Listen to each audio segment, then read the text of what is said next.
Hey, welcome to High Tales of History, a history podcast where two sisters get high and take a hazy trip through history. I'm Laurel, the eldest sister. Is it just youngest? Like, eldest makes it sound like I should be speaking in Old English, and like I don't know what the Old English version of youngest sibling is, but whatever that is, I'm that. Welcome everyone to episode 106. It's technically episode 4 of season 6, depending on how you wish to count them. And I welcome you in. I welcome you into the smoke circle. Katie, I'm going to speak for you too. You also does as well. We're just, hey, come on in. History times. Love it. Here it is. Live it, laugh it, love it.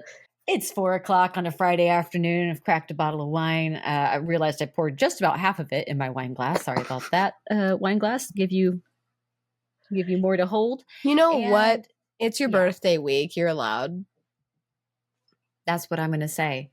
And normally I don't do free advertising, but I'm going to hype up Timber Hill Winery. Oh, yeah? In Milton, Wisconsin. That's where I went for, I was there on Labor Day as part of my birthday celebration. Oh, nice.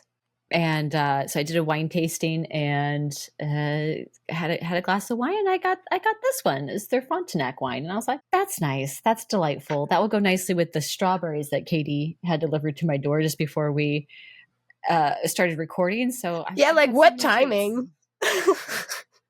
So many treats, wine, strawberries, beautiful company, history to talk about. It's Katie's turn this week. So it is my turn. Now in this season doing single stories. So one person per episode instead of 2. So we can just kind of focus and really dig into one whole story. Hopefully you guys have been enjoying that. Let us know in the comments how you feel about having one story per episode. I think it's been working pretty well. I know for us personally, it's been working well. Yeah, so. I was going to say it actually surprisingly. I remember when you told me about it, I was like, oh, I don't know about that. Like, but then I was nervous. When we switched to it, I was like, oh, this is actually a lot like more feasible. And I was like, oh, this is great. So instead of doing 8 episodes for a season, we've moved it up to 10. So you're going to hear 5 episodes from each of us. We're still going to be together, but just one person will be telling the history. So what do you have for your relaxation time today, Katie? What did you make to go with your history telling today? I made some hot chocolate. And I'm trying to think. It was like a mix. It's that one in the glass bottle, something cow, like the silly cow or something like that. Not to give anyone free advertising, but that's just what I had laying around. So that's what I put in there. And then I put in a little bit of cinnamon, allspice, chili powder, chipotle powder. And why do I feel like I put something else in? Oh, vanilla. Vanilla extract. Yeah, it's honestly one of the most magical things that has ever graced my taste buds. So I'm doing great. How about you? Bravo. I have my weed pen of some Pineapple Express, and then I have my half a bottle of wine in a wine glass. So last time Katie was retelling history in episode 2, she did the biography of Marilyn Monroe and the amazing icon that she was, and her life, her movies, her legacy. So what do you have for us this week, Katie? I'm going to lighten it up a lot because I feel like the topics have been pretty heavy, and this is going to be a mood lifter. This is going to lift us all up from the dark times, from our dark news. But to get there, first we got to get dark again. All right. So like everybody sit in, buckle in. Let's get into it. Let's do it. Guys, gals, non-binary pals, fellow history enthusiasts, and cat enthusiasts. Cat enthusiasts. That's right, you heard me. You're like, what? Get your cats, bring them in. Everybody who's not a cat person right now is like, fuck you, Katie. You're not a cat person, just... You will be after this episode. You will be. All right. Cats. So, welcome to the Smoke Circle. All are welcome, sober and or otherwise. I don't know how you could be sober and, so sober or otherwise. I don't think you can be sober and then be like, yeah, but like just a touch of weed, dog. I hate to ruin it for you, but that's not sober. Do you raw dog your suffering in life? If the answer is no, you're not sober. Raw dog, you're suffering. Hey, and look, you can choose to do or not do things. Listen, if you do, you're a stronger human than I. Yeah. Sorry, cats. Memory. Oh, not that cats. Disclaimer, this is not about the musical Cats. Thank goodness. We're actually going to be visiting World War II. We're going to go there first. So let me suck all the joy out of the room for a second. One of the deadliest conflicts in human history.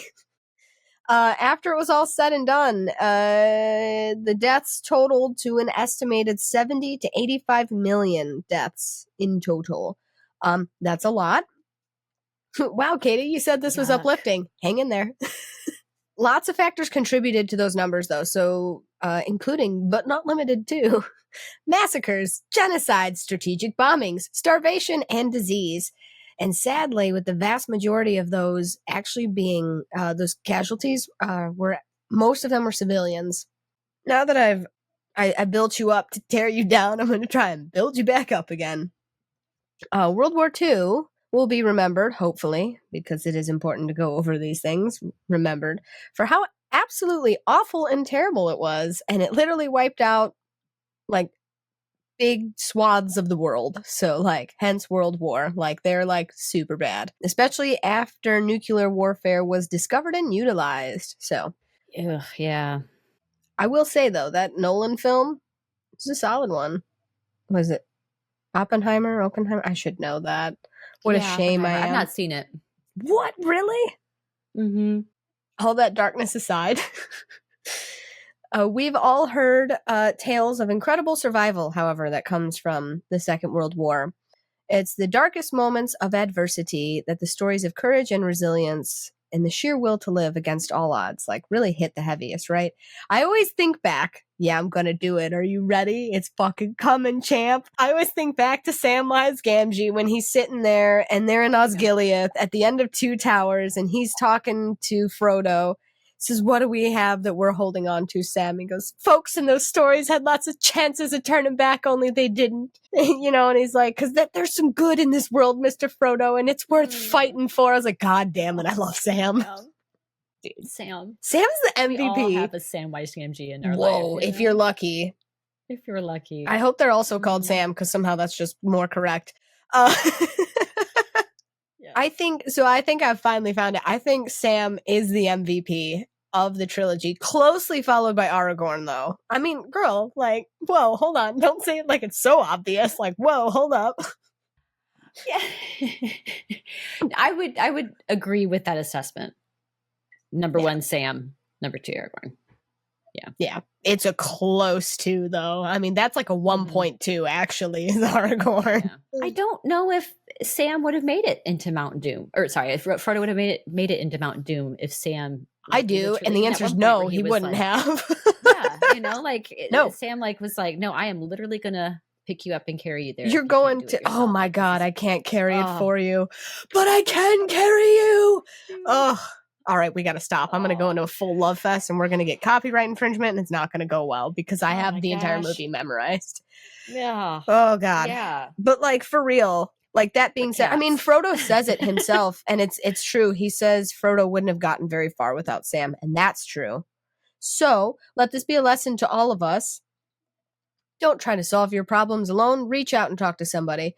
Didn't mean to sit here and give you some mental health PSAs, but it turned out that way. So here we are. Sometimes you do need a mental health PSA and just to know that you're not alone and you're amongst friends. So all that to be said, those moments were like Sam's given his incredible speech about how the stories of courage and resilience and the will to live against all odds really resonate with us, especially in times like that. So today, I'm going to tell you a little bit of a different kind of story. A story that is a little bit strange.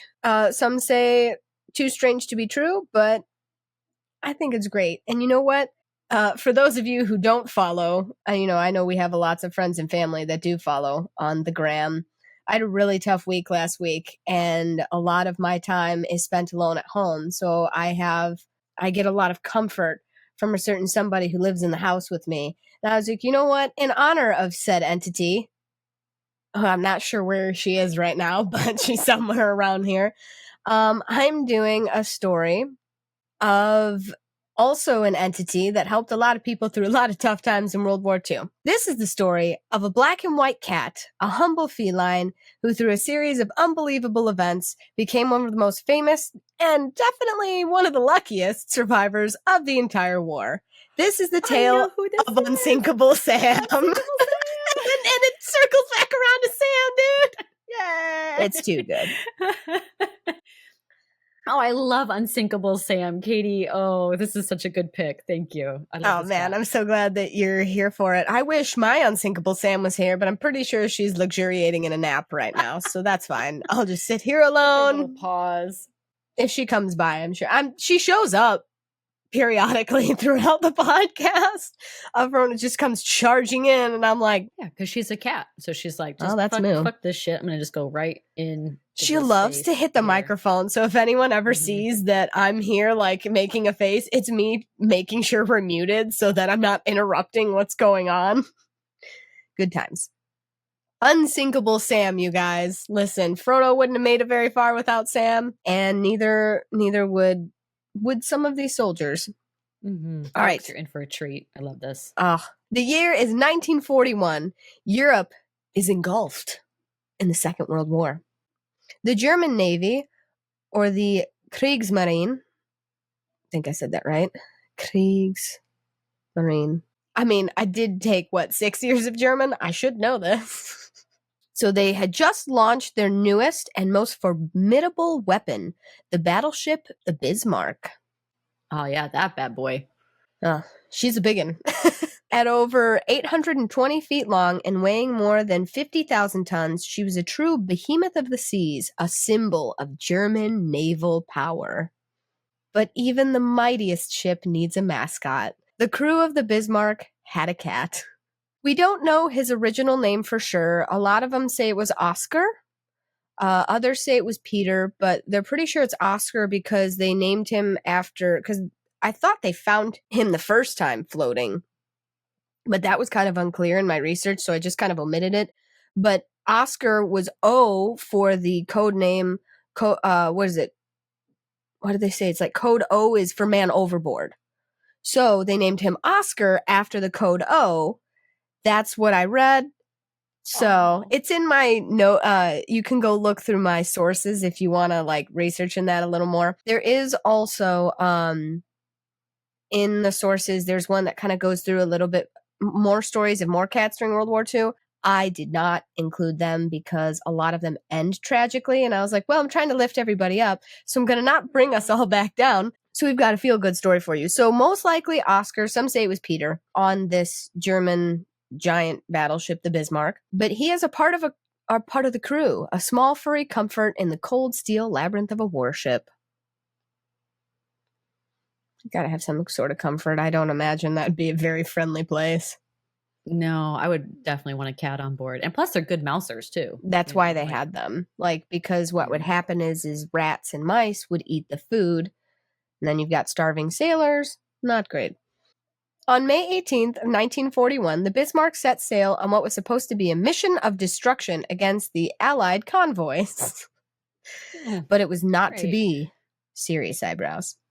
Just 9 days later, on May 27th, after a relentless chase and a ferocious battle with the British Royal Navy, the Bismarck was sunk. It was a staggering loss, with over 2,200 crew members perishing, unfortunately.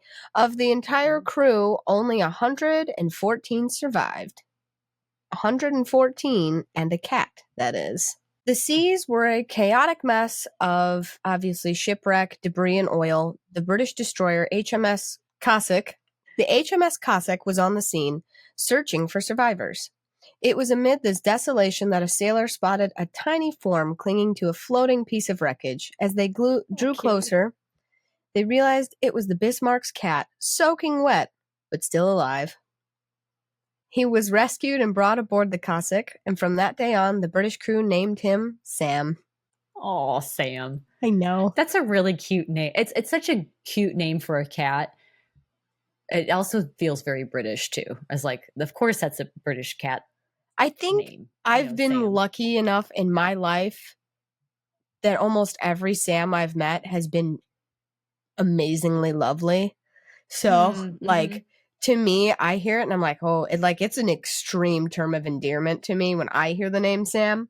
I mean, Sams that even like are not in my life anymore. I always have had a friend Sam. So, like that Sam, and then a Sam that I worked at the bank with, and then one that I grew up in high school with. Like I've always had like a treasured Sam to me. So there you go.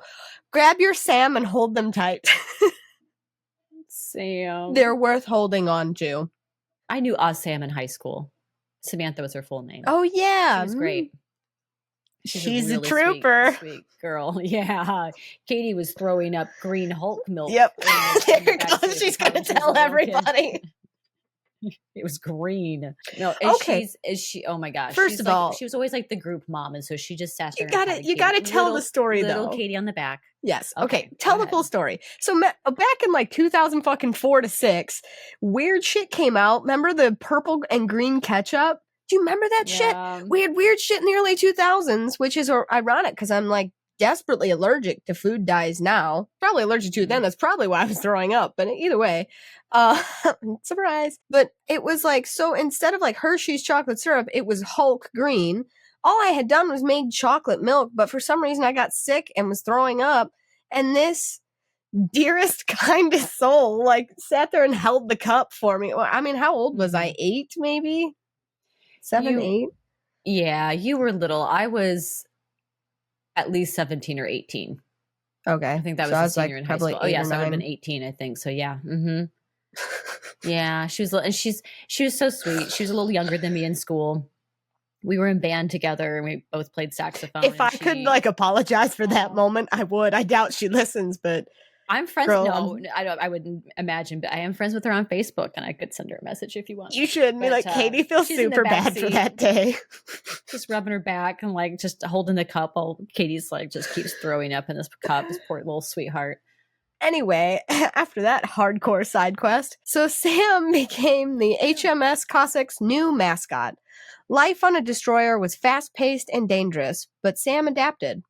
He roamed the ship, befriended the crew, and became a source of much-needed distraction and affection. His luck, however, and his 9 lives, was about to be tested again. In late October of 1941, the HMS Cossack was part of a convoy escorting ships from the Gibraltar, strait? The Strait of Gibraltar? Yeah, thank you. Yep. Gibraltar, there it is. Yeah, we'll get there. Everybody calm down. To the United Kingdom. So, on October 27th, a German U-boat, bet you never heard of one of those before, the U-563 launched a torpedo strike. The torpedo hit the Cossack and caused immense damage, killing a significant portion of the crew. Once again, Sam found himself in the cold, unforgiving waters of the North Atlantic. This time, I know. Poor Sam. And I think there are pictures of it too. And I'm like, poor Sam. This time he was found clinging to a plank of wood discovered by another British destroyer crew who brought him back to the relative safety of Gibraltar. Now a 2-time survivor, Sam's fame was growing. People began to call him Unsinkable Sam. And in a testament to the strange superstitions of the sea, it was decided that he would be transferred to an aircraft carrier, a ship that was known for its durability and its good fortune. This ship was the HMS Ark Royal. The Ark Royal had a reputation for being lucky. She had survived numerous torpedo attacks and air raids. The crew believed she was indestructible. Perhaps they thought Unsinkable Sam's legendary luck would add to their own. Wow. I mean, to be fair, like with the U-boat technology and stuff coming out, like, that's tough. Like, there's just going to be a lot of, like, all luck and curses and whatnot aside, like, you just had a high chance of getting fucking torpedoed by a U-boat because there was nothing like them at the time. Like, they were the first one. I mean, I went there just not that long ago and listened to the whole tour, and like, we got so into it. The tour guide was stoked. He was like, these people care about history. I was like, yeah, tell me what you know, dog. Like, I was like in this guy's face, like, yeah, man, tell me more. And he was like, like in some weird like dominatrix history, like, yeah, you want more of that? It's like, yeah, I do. Yeah, daddy. Yeah, history daddy, give me some more of that. Yeah. Gross. I mean, listen, if it's going to get me more Daddy. information, I'd probably say it. I'm a history slut. I'll say it. I'm a history slut. I'm a slut for history. Yeah. You heard What it do I here need to first. say to get more of Can it? we make that into a shirt? I'm a slut for history. I think just like history slut could just work, right? Absolutely. That and the Off the top. Hightails logo. Mm-hmm. Yo. And then what did you call the Katie's blanking. What's our Patreon? Oh, we're the Best Buds Club. All right. We Best can Buds also, Club, yeah. after 9 p.m., we're known as the History Sluts. Anyway. All of them are history sluts. Yeah. They're like, because they're the ones that are specific, like, yeah, give me more of that sweet, sweet history. Yeah. You hightail sisters. Give me that. Sweet, uncensored history. Ah, my favorite. Oh, yeah. Hey, you too can be a history slut in the Best Buds. You can Best be Buds Club? Best Buds Club history slut with us. And we'll all just slut around together. In the library and in museums. Whoa, the exciting lives we lead. Love it. Into it. So on November 14th of 1941, this poor cat can't catch a fucking break, you guys. On November 14th of 1941, however, just as the Ark Royal was returning to Gibraltar, it was struck by a single torpedo from the German submarine U-81. Despite desperate attempts to save her, the ship sank the next day. The loss of the Ark Royal was a devastating blow, but the crew and their new mascot, Sam, were rescued. So he was lucky still, which is great. Right. Also, what did you say? You messed up your word at the beginning. Torpedo? Torpedo? I was digging a gnat out of my wine while you said that. And I was digging that gnat out of the wine and I was like, torpedo. Oh, you can compare me to Phil Collins any day of the week. I love Phil Collins. A survivor of 3 shipwrecks in less than a year, Sam was truly a legend. He had witnessed and outlived the sinking of one of the world's most feared battleships, a battle-tested destroyer, and supposedly an unsinkable aircraft carrier. After his third rescue, it was decided that his seafaring days were over. He was a symbol of incredible fortune, and it was too great a risk to put him on another ship. The cat might be lucky for his own self, but do we think that the cat himself is actually, you know what I mean? You know how sailors, there's a lot of like weird sea lore and stuff like that, and how sailors feel about that kind of stuff. They might be like, we really love this cat. And you know what, Sam, we love you so much. You should maybe stay on land and not on ships, because every ship you're on sinks, and that seems very much like bad luck. If I was a sailor, I'd be like, I don't know if I love They that didn't cat. say that though. My ship. Yeah, they didn't say a lot of love to this cat, but at the same time be like, hey buddy, we love you so much, why don't you stay here on land? That'd be great. Right.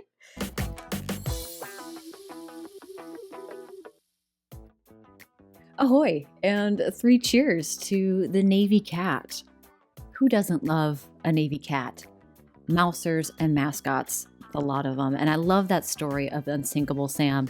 And the thing that we love even more than a Navy cat is if you hit that follow or subscribe button on whatever platform you are watching or listening from.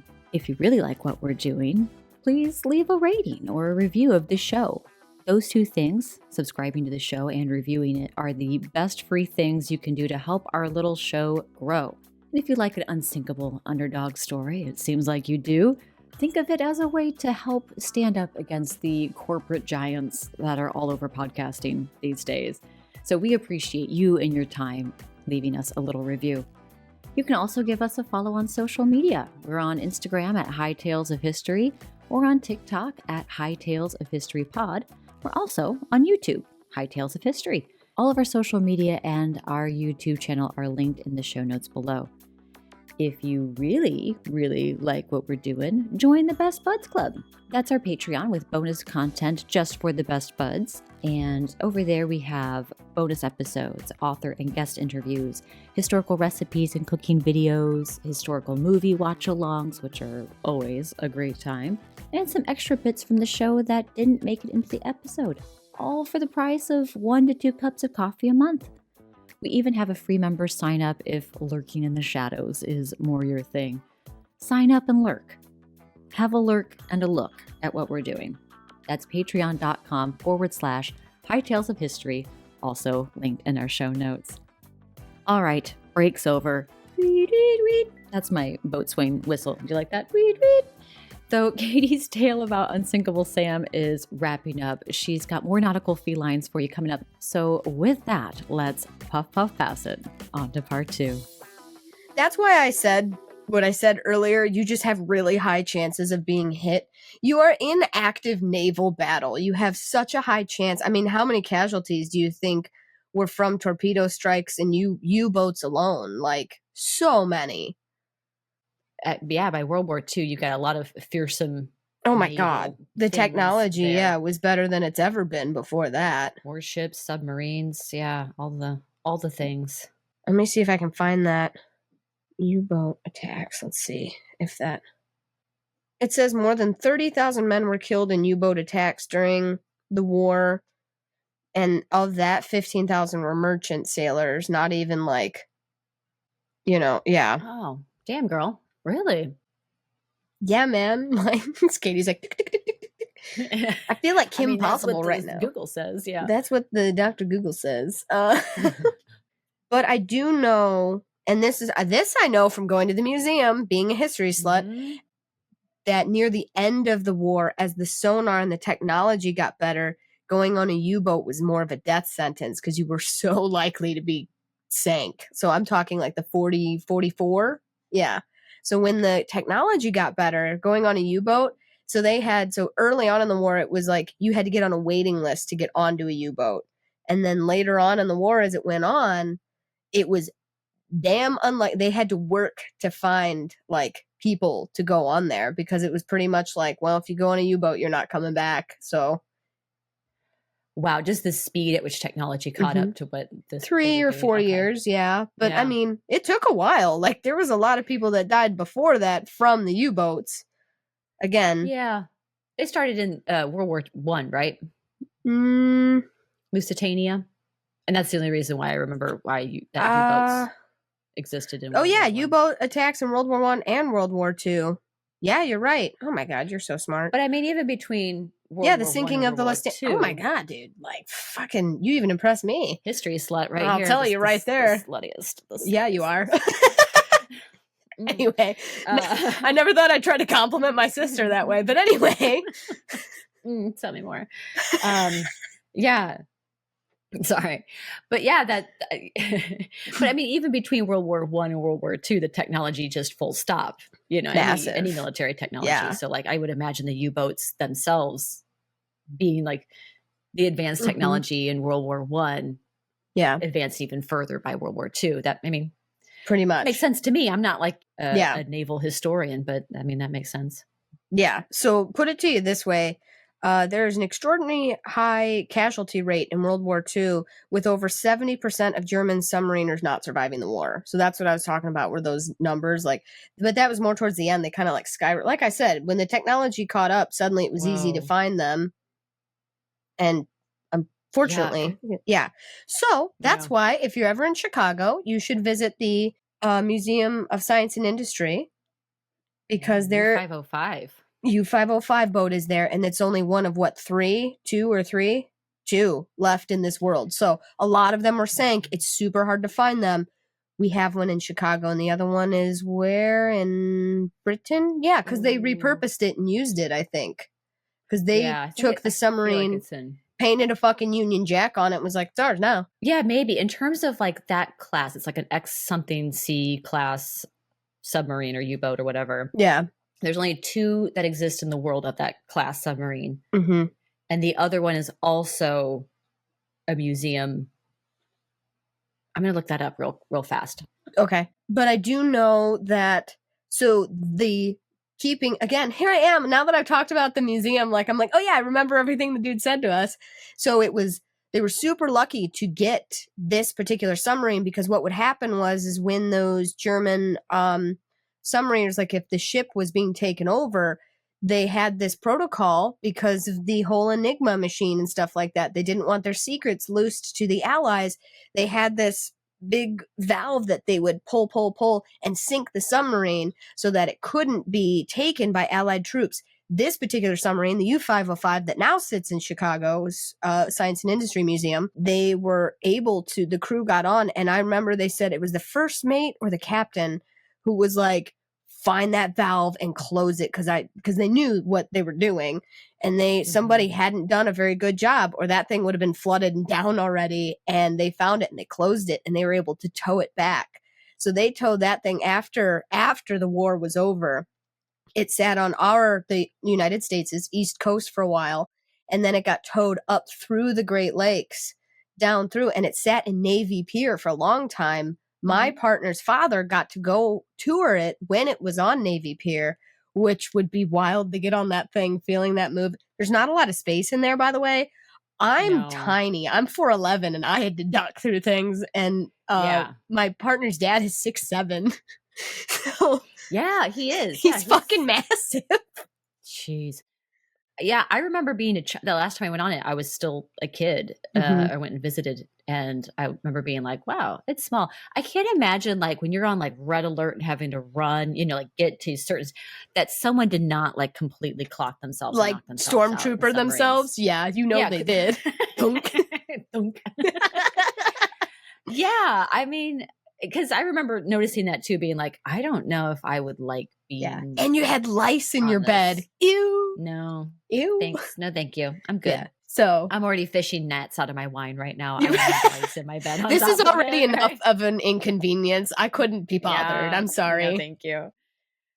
More history fun facts. Did you know lice are what cooties are? So if someone's like, oh, you have cooties, like we used to say to each other when we were kids, that was actually head lice.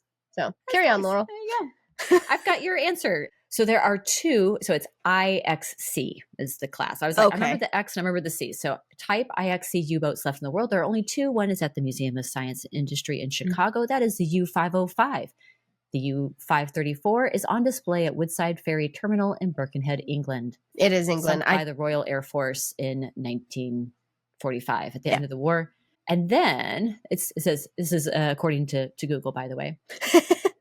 It is worth noting that while only two type IXC U-boats remain, two other types of German U-boats are also preserved as museum ships. The U-995, an A-type VIIC-41, located at the Lebeau Naval Memorial in Germany, and the U-2540, a type XXI, located in Bremerhaven, Germany.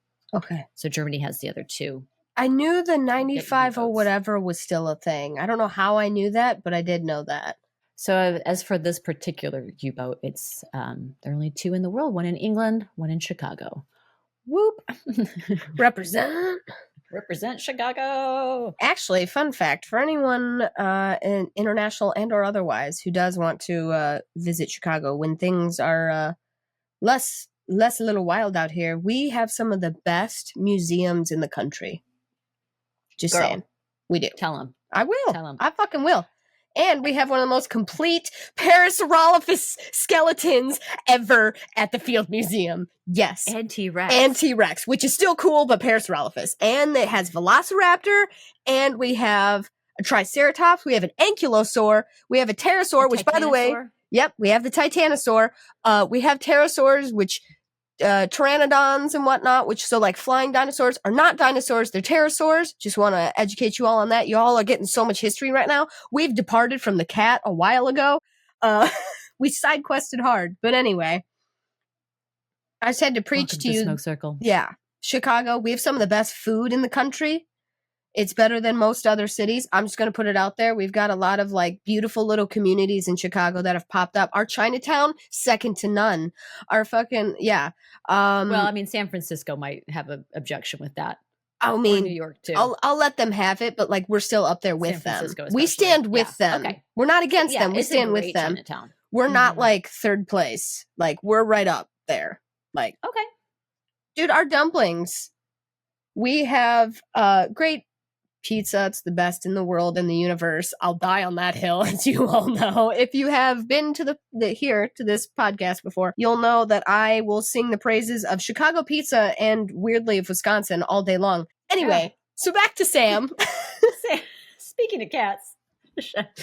Speaking of my cat, who of course is not going to be here for the one time she should be for a fucking episode. Anyway, Yeah, because cats, you know. Yeah, exactly. So Sam was brought back to England and eventually found a home for the Home for Sailors in Belfast. It was like a spot where like all the sailors like lived and worked after wartime, right? Right. So Okay. it's like a bunkering home for them in Belfast, Okay. which is in Northern Ireland. So Sam goes to this sailor's house in Belfast. I don't know if you can handle this ending. I'm ready. He lived out the rest of his days peacefully. Oh, Sam. And he passed and he passed in 1955. What's great about that to me is that, as any Lord of the Rings fan, Samwise, when he and Frodo are talking about finishing the book, he says, and he lived out his days, or was he talking to Bilbo? They talk about living out his days in happiness or whatever, and like, basically, I think is what happens to Sam, which is rad because he fucking deserves it because the entire quest would have fallen. As Galadriel says, your quest stands on a knife edge, and I was like, not when Samwise Gamgee's around. Everything's fine. So Sam's got it. Unsinkable or Samwise. And otherwise, exactly. And otherwise. And otherwise, yes. So Sam, well, he passed away in 1955, which is a respectable age for a cat who got torpedoed 3 times in the Atlantic. Yeah. I mean, you think from the end of World War II and then 55, you got at least 10 years. 10 there. years. And then he's at least probably a couple years old during the war, maybe. Oh, I would assume so. He had to have been because he was a full-grown cat when they got him. I don't know how old, but he was a full-grown cat. So he could have been 13, 15. Who knows? Mm-hmm. So, while he may not live on today, his story, however, does. And a pastel portrait of him hangs in the National Maritime Museum in Greenwich, London? Greenwich? It looks like Greenwich, Greenwich. Oh, fucking nailed it. Anyway, a tribute to the legendary feline. I want to go to the Maritime Museum. Yeah, especially if there's a portrait of Sam there. Especially if there's a portrait of Sam. I'm going to go look it up. I saw it in one of my articles that I had, so you look it up.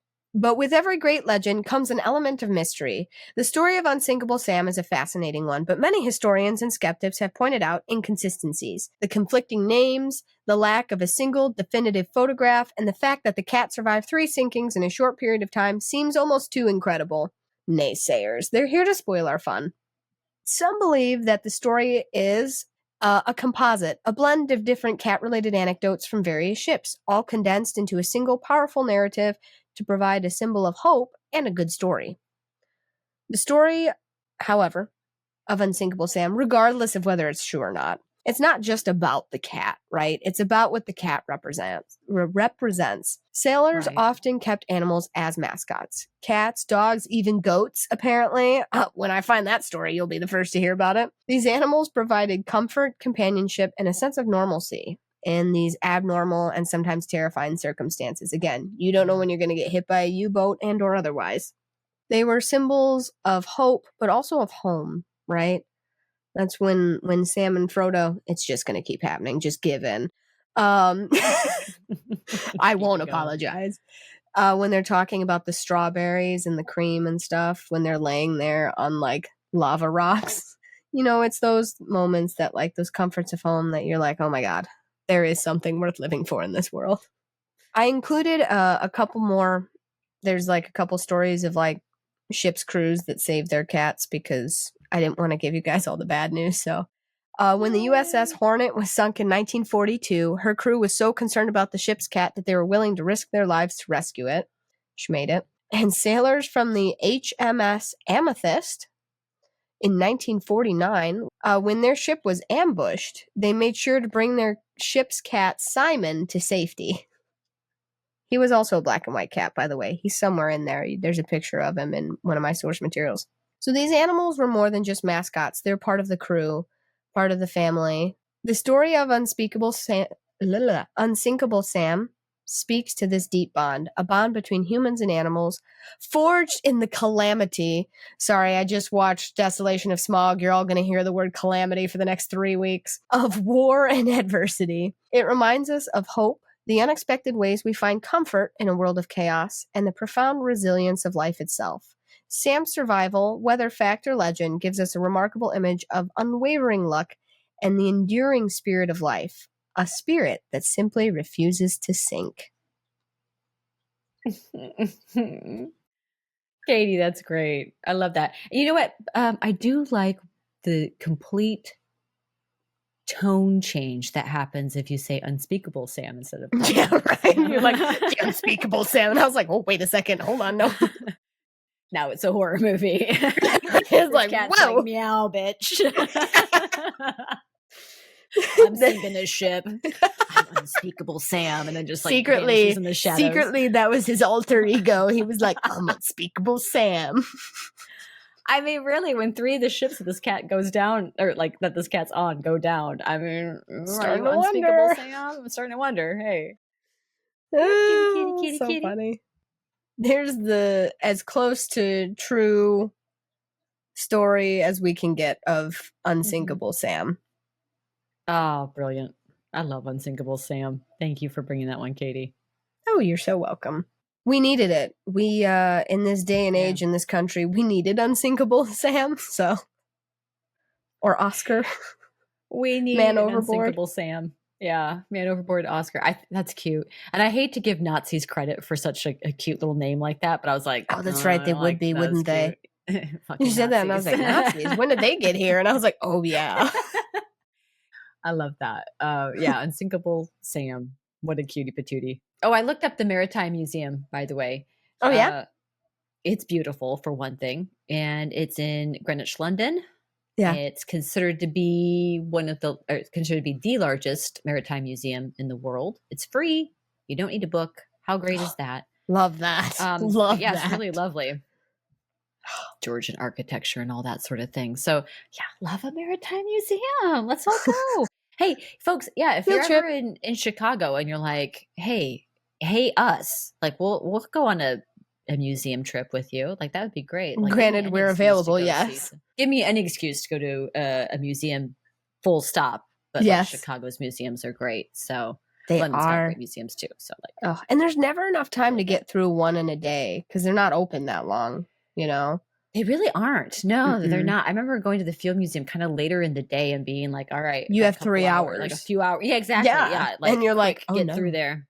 Yeah. And I took an edible and I was like, wee, looking at all the dinosaurs and like the muses and all the they have a really great like basically like indigenous peoples of the North America well, I mean of the Americas, but specifically North America. Yeah. And it's my first time that I had been through there in a long time. I remember one time I went through with Grandma Nancy, and that was such an experience, you know. So she's so well educated on that stuff. Yeah. So yeah, like you would just be getting like all this, like it's like going to the zoo with me, where you're getting all the background too, and you're like, damn.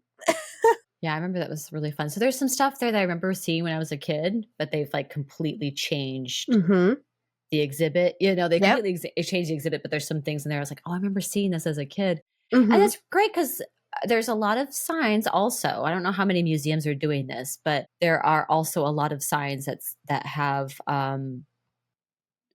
some cases that are completely covered and blacked out with the sign that says like, we are working with the, you know, whatever the tribe is. The tribe, these people of the tribe to return some of these items or change how we display them to show better respect for the people of the tribe. And I was like, okay, bravo, Field Museum. I've seen more museums doing things like that because I think,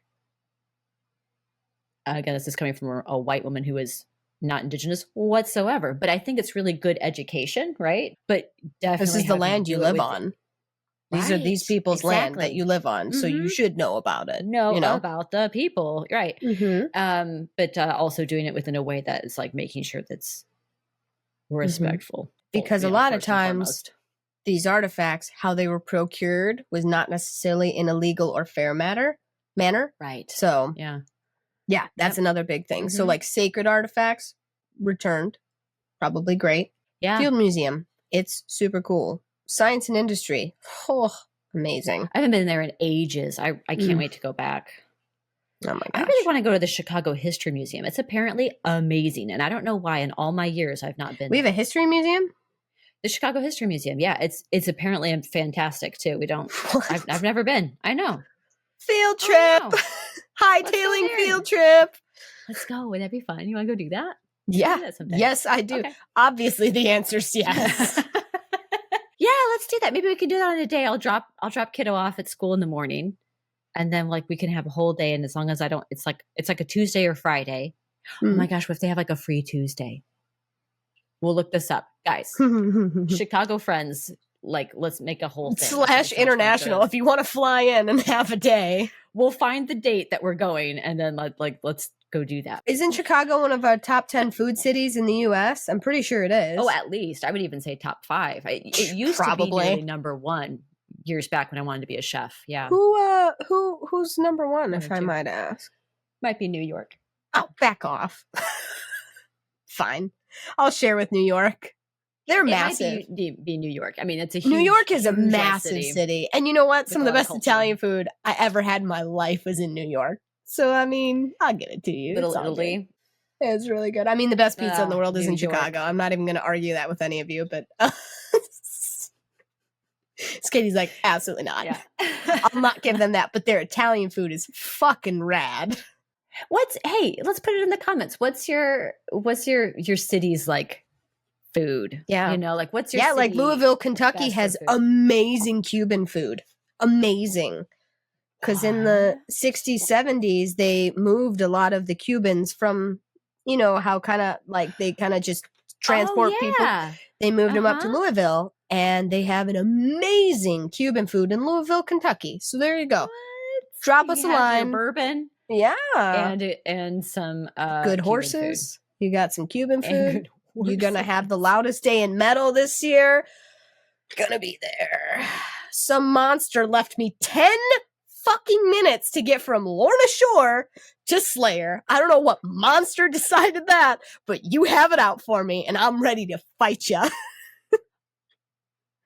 Run, girl, run. Dude, like almost my top musicians ever. I think the only bands that I'm missing from there, Mastodon's not going to be there, and Kim is not going to be there. Kim Dracula. You guys, it's going to happen as long as another hurricane doesn't come through. Because that's what happened last time, is that hurricane ripped up through. What the fuck? Yeah, It came up. Remember, it hit Tennessee and everything? That one that like washed out roads and stuff. Like people died, dude, in the Carolinas. Yeah. Mm-hmm. And it hit up as far north as Louisville, Kentucky.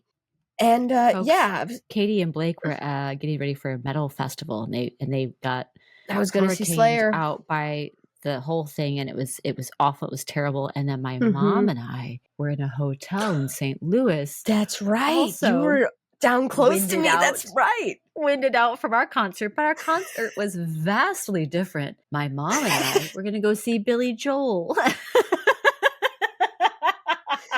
I feel like that's how we end it, right? Okay, so that's how you end it. Like there is no other way. And until then, get money, get high, give love, and we didn't start the fire.